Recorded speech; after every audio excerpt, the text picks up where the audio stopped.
Hello everyone, welcome to this video, and in this video I'm going to show you how you can change the font over on a document over on the Craft app.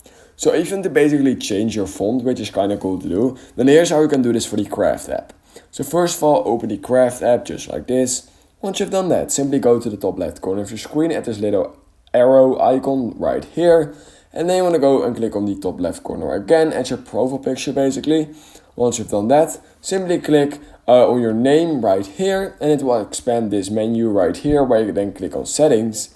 Once you've done that, simply scroll down a bit till you find advanced where you can click on, and then right here you'll find default fonts for new documents, and you can set it to any font you want. So currently it says to system, so then it will basically just take the font you have on your iPhone. However, if you change it to any other such as Mono, it will then basically use the Mono font, and that's literally all you need to do in order to change the font over on your Craft document. So yeah, if you learned something from this video, then please consider liking this video and subscribing to my channel. And I hope I will see you in my next YouTube tutorial video.